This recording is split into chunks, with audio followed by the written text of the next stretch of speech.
Hi, it's Pastor Tart again, and glad to be back talking to you about the Creed. Today we'll be talking about the first article of the Creed. I believe in God the Father Almighty, creator of heaven and earth. It's a great way to start when it really gets into the nuts and bolts of what we believe. Because we all have to ask the question, where did the world come from? Where did the universe come from? Why are we here?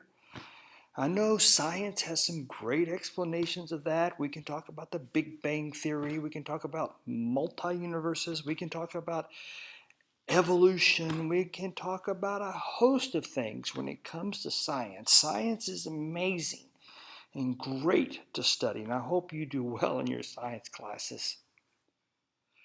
But really, the question of faith, the question of what we believe, comes down to why are we here? Why is the universe here?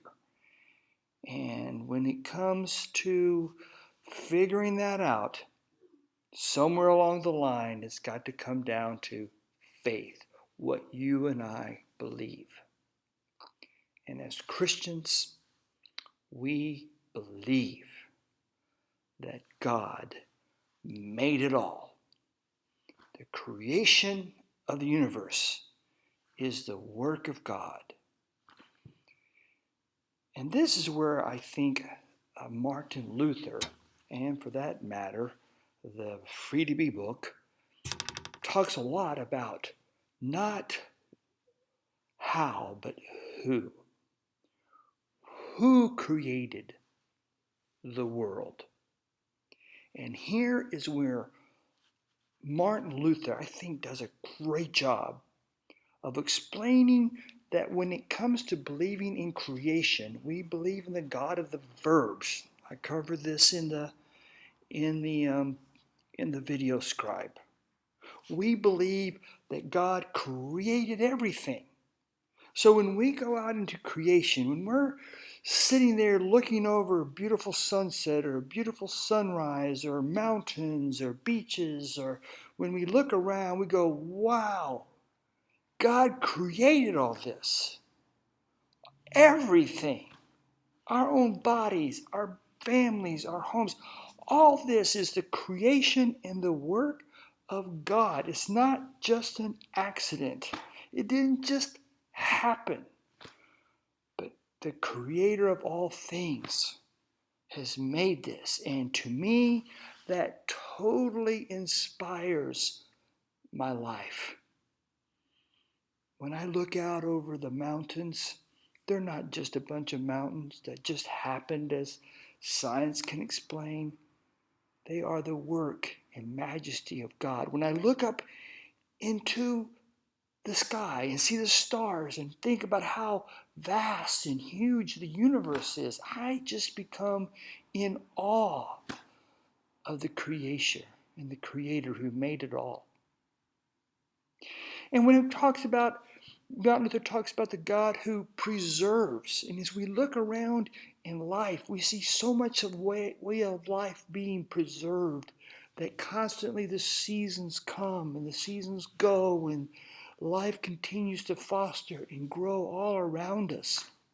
And again, we become in awe in that God can preserve life, can keep life going despite many obstacles. Life always continues. Life preserves. Life goes on. This is wonderful to believe in, that God preserves creation. God doesn't abandon creation. And Martin Luther also talks about how God provides. So like when we sit down at our table or when we have our meals, we pause and we give thanks to God because God has provided food for us. God provides homes for us and families for us and friends for us and schools for us. God continues to provide things for us so that we can live, that we just don't, become a bunch of animals just always just grazing around, but we live with this sense that God is providing us these things, this life. It's wonderful to think this way. And to think about how God protects us. Like right now in your own body, there are antibodies fighting off germs all the time. We have vaccines that prevent us from getting sick. We have all kinds of things around us that is protecting us always. We have seat belts when we drive our cars. We have helmets to wear when we get on bicycles and motorcycles or whatever you get on. You know what I mean? God is constantly protecting us, giving us ways to protect life. And to see that and become excited about the God who protects. And believe in that God who protects. It makes all the difference when we deal with sometimes very hard things. God provides for us, even when we don't even understand how. And God also guards us. That when we face tremendous evil in our lives and we see terrible things happen in the world, we can have faith that God does not abandon us, but God guards us like a shield, like big arms around us. And so we can have courage and we can have strength as we face sometimes very scary situations in our lives. And I cannot tell you the number of times I've been with people who have gone right before they're going to have surgery or chemo, and that idea and that faith that God is going to guard them and protect them and provide them and preserve them, and that God is creating all kinds of wonderful things for them. That is so powerful when you have that kind of faith. The first article, which leads me to my final point, the final point of Martin Luther, and one you really have to understand because a lot of people will mess with your mind on this. So please listen. That when we look around at all these wonderful verbs around God, we always remember that God does this out of mercy and kindness and grace. We don't deserve any of it. We don't earn it. We don't do anything. God gives it.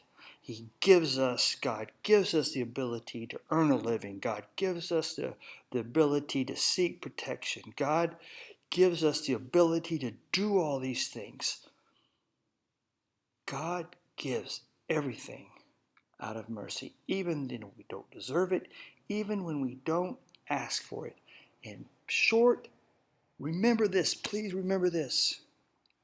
You don't have to beg God for anything.